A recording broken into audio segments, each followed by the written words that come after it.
Since its inception in 1986, the Camel Sun City 400 race has become a popular event with South African off-road competitors. This year was no exception, with 72 cars and 128 motorcycle competitors coming under starters' orders. 3 of them, Robbie Gordon, John Kaiser and Roger Mears Jr., came from America. But unfortunately, both Kaiser and Mears had problems even before the start of the event. Yeah, well, okay, race day has arrived. Of course, it's overcast, as you can probably see. But our testing, Roger took the 4x4 yesterday, and our testing, we blew the clutch and the gearbox. We worked right through the night until 6 o'clock this morning. And we found that it's just impossible. We won't have it ready, competitively ready, that is. And we've decided now that Roger will now drive the Bud. Yeah, I was going to drive the Safari vehicle. We have a little problem with the Safari, and we can't find it right now.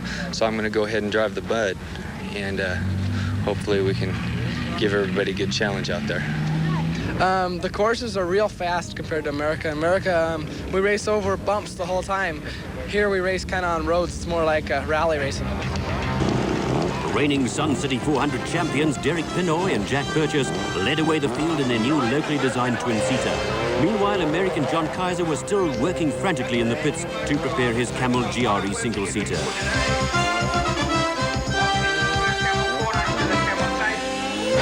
The 19-year-old US Stadium off-road champion Robbie Gordon and co-driver Hendrik Verwoerd set about the wet and muddy course with a vengeance and immediately challenged for the lead.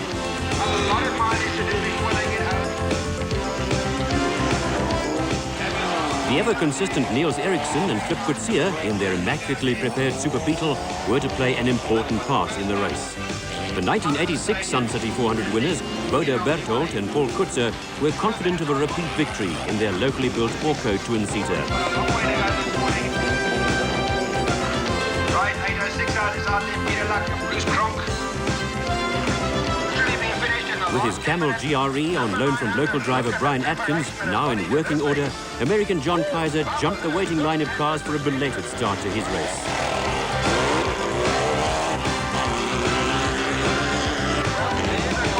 Johnny Kaiser from the USA in the Camel car. They've done a lot of work in getting that prepared.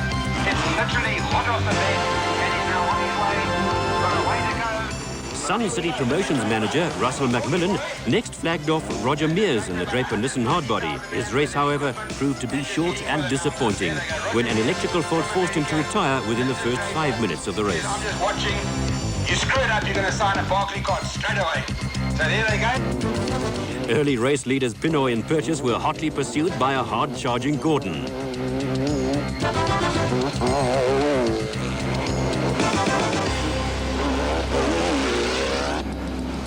With Eriksen and Coetzee in the VW and Jack Spencer and Steve Vermaak in their Rover V8 engine Truckcraft Sandmaster close behind.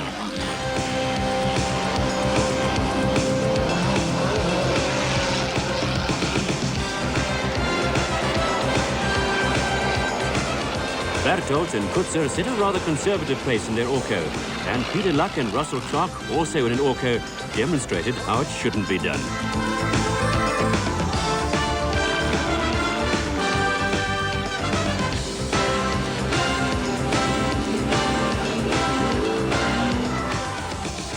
Former Roof of Africa winner John Smith was making rapid progress in the X-Class Degener King Scorpion, but would eventually retire with mechanical problems.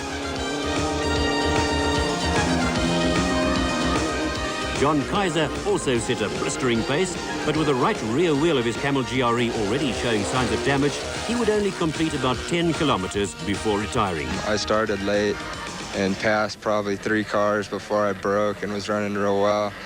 But we just had car problems, and I'm sorry to see that coming all this way.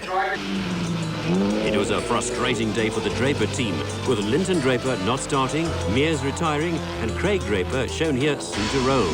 Robbie Gordon's rapid pace soon saw him in the overall lead as the cars headed back to the stadium for the first time.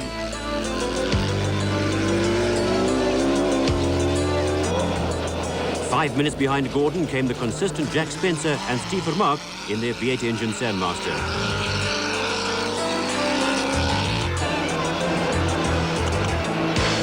Philip Ballon and Guido de Greef used the event to shake down their new turbocharged Toyota Hilux. They were locked in battle with the Orco of Berthold and Kutzer on the wet and muddy route, which tended to suit the space frame cars better.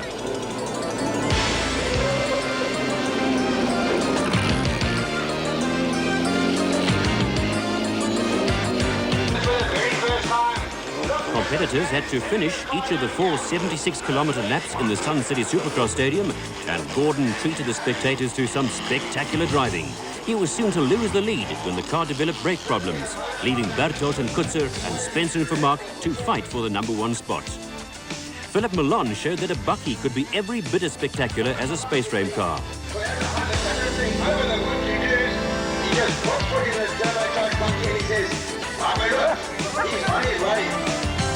The tough conditions took their toll, but Trevor Else and Dib de Villiers in the Toyota Land Cruiser soldiered on to win the 6 to 8-cylinder 4x4 class. Despite getting stuck in a river, Popo Skeepers in the Ford took the honours in the 6 to 8-cylinder 2-wheel drive commercial class. Rob Gibson drove his Ventura Bandit to a well-earned win in the single-seater special class. Lada importer Adolf Weidelich and Tony Salvage got the better of teammates Gavin Orbell and Peter Lee to win the 4-cylinder 4x4 class in their Lada Niva.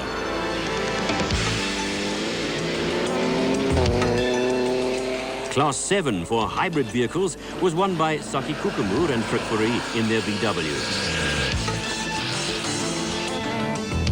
Robert Walk in the Hazer Razor drove consistently to pick up the honours in the budget single and 2-seater class.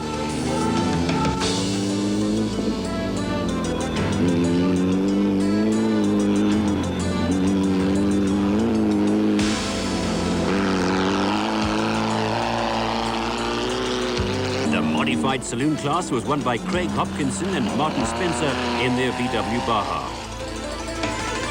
Stratford Vogt swapped his Toyota for a Suzuki Quad Racer and romped to the ATV class win.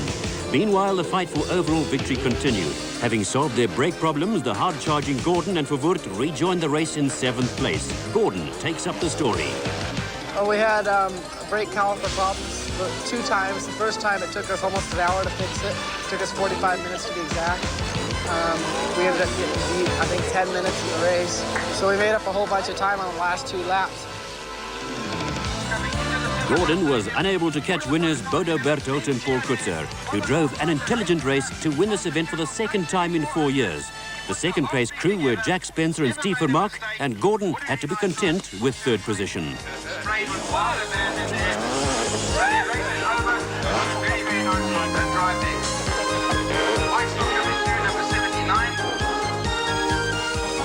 The motorcycle category attracted a large entry, which included the usual off-road stars and some motocross springboks, with both groups laying claim to victory.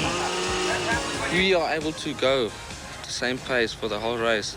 They race and then they slow down, they race, they slow down. So, but it's good to have them coming out. It'll just make us go faster. Because I'm not used to the enduros, you do tend to fall it up as I seem to try so much harder than, because of the motocross technique, you're always on the cable and you're always trying very hard. And also the terrain varies so much in the enduros. Well, there's a lot of competition today. There's BT's on the 500, Swilly on the 250, Peterson's out here to take us on. We've got Prescott, he's on a 125. But I'm going to give it a good bash today. It's going to be very wet and it's my type of terrain, so I have to pull it off again today. The race had to be started twice as a result of the leading riders taking the wrong route on the first lap, which resulted in them being confronted by riders who were on the correct route. Hilton Beattie in particular welcomed the decision as he had crashed and dislocated his finger on the first lap and was forced to retire. The restart saw him back in the race with his dislocated finger strapped up. Willie Ireland, who later retired with mechanical problems, Saki Niemont, Carl Prestwood and Jeremy Davies made no bones about their intentions at the start. Davies loved the conditions and soon led from motocross star Gary Peterson. Not everybody enjoyed the wet roads and rough terrain, however, and for very good reasons.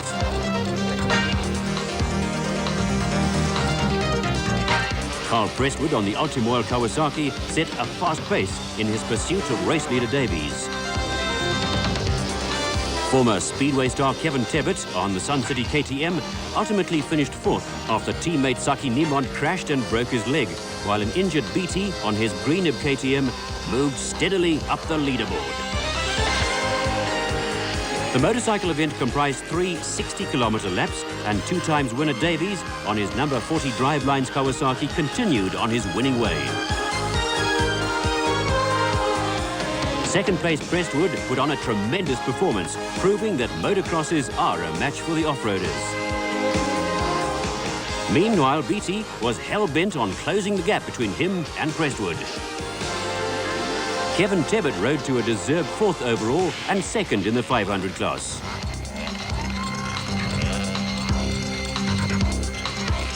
John Hodgson on the KTM number 23 rode consistently to win the 200 class and finish a fine 8th overall. Jeremy Davies powered his Drivelines Kawasaki to a 3rd consecutive overall and class victory in the Camel Sun City 400. But drama befell Carl Prestwood when, within sight of the finish line, his Kawasaki ran out of fuel and he had to push it to the line without outside assistance. Despite summoning up all his remaining energy, Prestwood could not prevent a surprise Beatty from overtaking him to finish 2nd overall and 1st in the 500 class. An exhausted Prestwood collapsed on the line to finish a well-earned 3rd overall and 2nd in the 250 class. That's a 3rd overall, an incredible effort. 200 or 300 meters to push the bike. What a finish. Oh, it's great to win it again. But it got very fast near the end. It started off, it was very wet and slippery, and this last lap was really quick, but I didn't see the guys the whole day, so I had a free one. I was just worried. I thought they were coming the whole time, you know. I didn't know where I was till I got across the line, and they told me I was 2nd, so that's another bonus.